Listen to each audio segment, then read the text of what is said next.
I'm just gonna post my shirt and yeah, because I have nothing for this intro.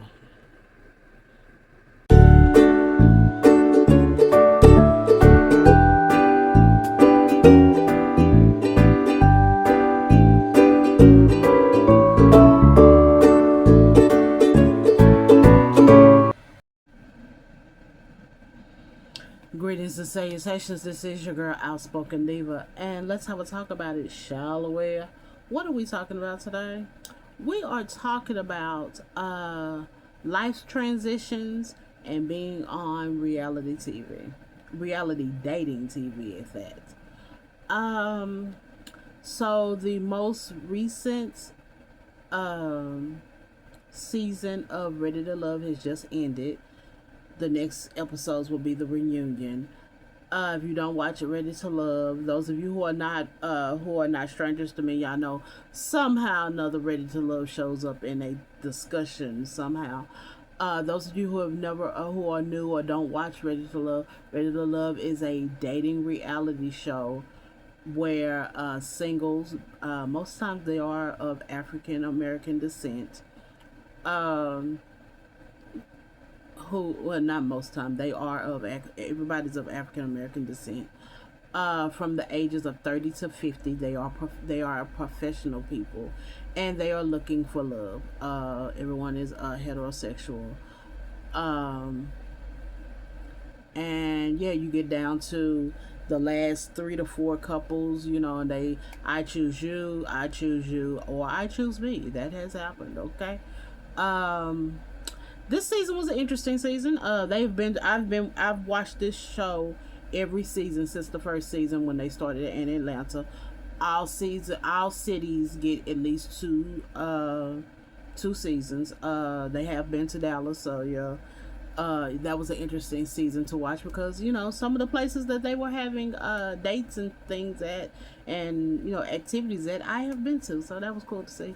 But this season was in Philadelphia. I don't know much about Philadelphia. I know the Eagles. A podcast I used to watch was from there, or listen to was from there, and Benjamin Franklin, the Liberty Bell, and the Rocky movies. So yeah, that's all I really know about Philadelphia. I've never met anyone from Philadelphia. I was a little. This season was a little interesting to me on the behavior. No, you had the no people had the professions, but the behaviors and the mannerisms of some people, of a lot of the people, were interesting to me. But as I've been listening to and watching different podcasters and reviewers of the show, you're finding out that this is how they roll in Philadelphia. So okay, this is the first time they are out of the South, also. So that will have to account for something. So, anywho, this season they had a guy on there named we know we'll call his name. This guy was in his 40s. I think he's 40, 41. And he was having a life transition, as in he was been divorced, because you have to be single on this show, okay? Had been divorced. And somewhere or another he was not unhoused and he was living on the street. He was renting a room. Okay, so he did not have his own housing, we'll say that way. He did not own or rent, in something of his own. Okay, but he was renting a room, and I don't know if it was like a room as in an inn or a extended stay or a hotel or motel, or was it in like a rooming house or in someone's home. It just, he was renting a room, and he also was carless. He did not have his own mode of transportation. That doesn't bother me, as long as reliable public transportation, and you also have rideshare money. That's doable, okay. But the home situation, okay. And the lady that he was matched to, where he was interested in and trying to pursue, the main one, he had two, but the one that was his top pick. She had a problem with it at first, and she wanted to walk away, but she kept going. She kept, he kept pursuing her. She kept letting herself be pursued. And spoiler alert, they do make it to the bridge. I won't say if they say I choose you, I don't choose you, I chose myself, those type of things. But I won't tell you that. But they do make it to the bridge, as they say, to the finale. So she it was a is a anesthesia nurse, a nurse anesthetist. That's what I'm saying, anesthesia nurse. I mean, I know that's not the correct, but it's nurse anesthetist, because I have a feeling I'm saying that incorrectly. Well, at least not incorrectly, but I'm not saying the best way I could probably. Anywho, so yeah, that was interesting, because not that, I mean, he had a job, so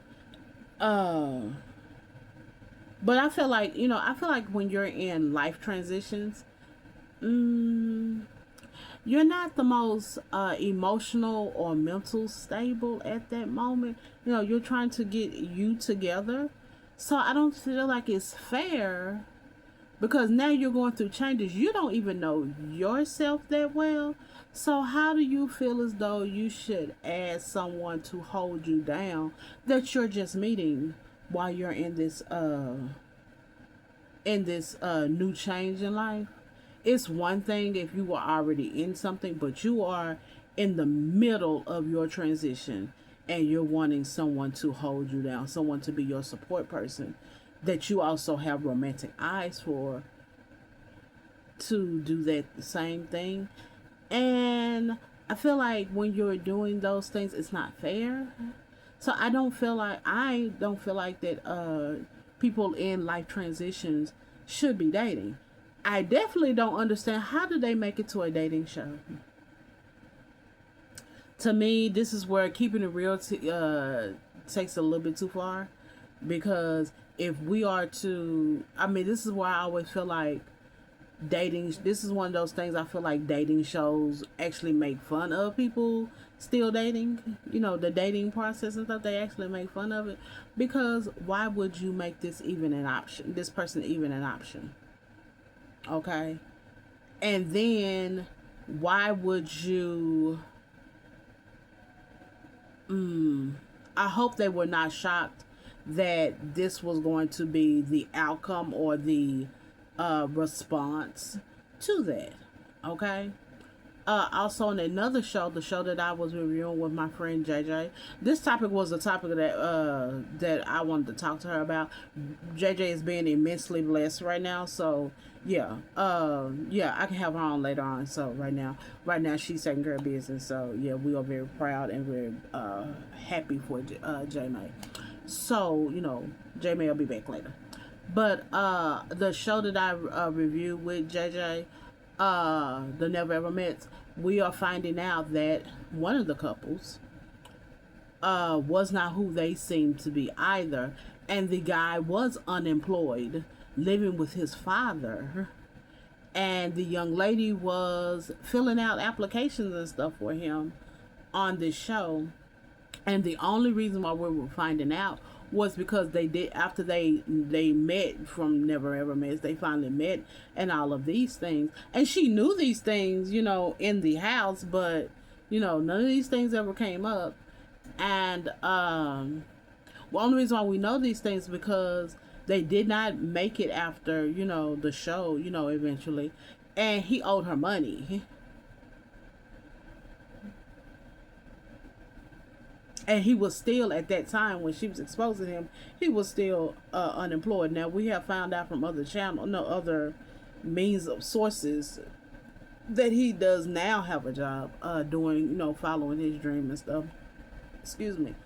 But, okay. So then I got to thinking, like, please don't let this be our shows. And when I mean our shows, I mean shows that have only people that look like me.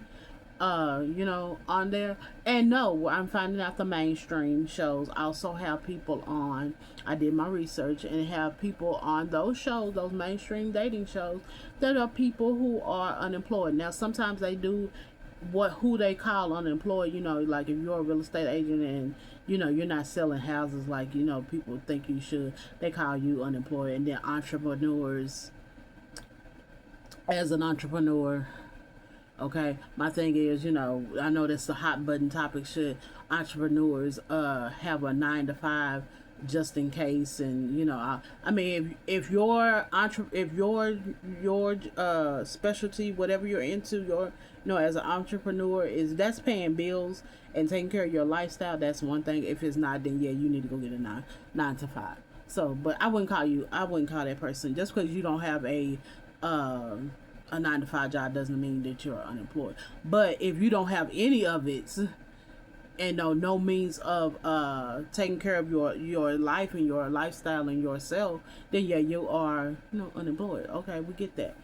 But yeah, there are a lot of shows. No, The Love Is Blind. I've only watched one season of Love Is Blind, and that was the first season. I was only really interested in the couple, the mixed race couple that biracial couple that I think they're still together. They're expecting a kid now. I've only watched that, so I don't know. I know. I figured I was not shocked about 90 Day Fiance. I've seen like clips of that, and yeah, I can imagine that kind of thing. What is the? I think that some people saying it was a couple of folks that were unemployed on Married at First Sight and those type of things. I get it. I get it. And, people go through life transitions. I'm not shocked about any of these things because, reality TV and especially dating shows, it takes a lot of your time. I know a lot of people in the Dallas season of Ready to Love, this guy was saying he would be doing his work in his car talking to his, team until it was time for them to it was his time to go on a date to be, filmed and stuff. So, it takes a lot of your time and all that kind of stuff. Some people, because the shows are in the summertime, they take off. There's a lot of people who are teachers that are on that show. So, okay, I understand that. So, I understand why it's easier to have them on the show. But is that very responsible? Again, I'm going to say this again. I feel like dating reality shows make fun of people dating more than it actually gives people hope, give them tools and those type of things, because even though in the real world people are doing it, why would you want to highlight that?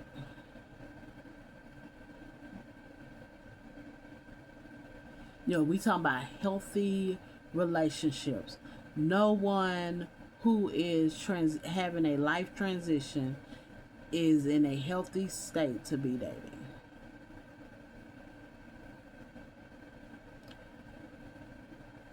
I mean, I'm just gonna say it. That's not. They're not mentally and not physically, emotionally healthy. They're gonna have a lot of down days and some up days and a lot. And they don't even know themselves. They're going through another life change. It's like I said, it's one thing to be in a relationship that's already established. It's another thing to ask a total stranger, hey, I'm going through this, but can you brace me up also? Can you be my backbone? Can you rub my back? Can you help me out, when times are tough? Miss Stranger, Mr. Stranger. I don't think that's fair, And again, like I said, I can admit this is one of the reasons why I don't. When I first started my business, I was coming out of grief. Also, I was in the worst relationship I had ever been. Not even the worst, the dumbest relationship I had ever been, with the worst boyfriend I had ever had. Now, key things are, I should have broke up with him when the passing of my loved one happened. But I was in my 20s. Now, as I'm starting this business, I have this relationship going on, and yeah. And I mean, he was as supportive as he possibly could have been, but there was a lot of stuff going by the wayside because I'm also stepping into my caregiver mode. That hat that I wear. And I know that there were times he didn't really understand that. I'm going through a whole life transition, but I'm in my 20s. Think about if you had to go through that in your 40s. And you're meeting someone. You're on this dating show and you want people to understand that. Is that fair? think about somebody on a reality show and they're having fun, and they're on this island, and back home you don't know if the bills are being how you gonna pay the bills, but you're having fun. So yeah, life transitions and dating shows. I don't think they mix. Do you think they mix? Do you think it's doable? Am I thinking of it wrong? Let me know down in the comment section down below on the social media site that you see this on the Facebook. You come down below on YouTube, or you can always shoot me an email address on the that's in the description box.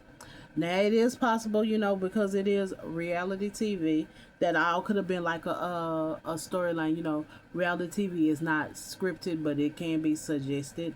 So and I mean, sorry to that man that was on Ready to Love, and I know he's gotten a little backlash about, and he's been trying to fight in the comments and fight different groups and all that kind of stuff for saying things, but hey, anybody else that's on reality TV on these dating shows, and go get yourself together. Go on and fully transition your life, not transition, don't go to be with him, but go to the next world, but go on and get your life stable before even going into the dating world. Okay. All right, other than that, yeah, talking to you in adult terms.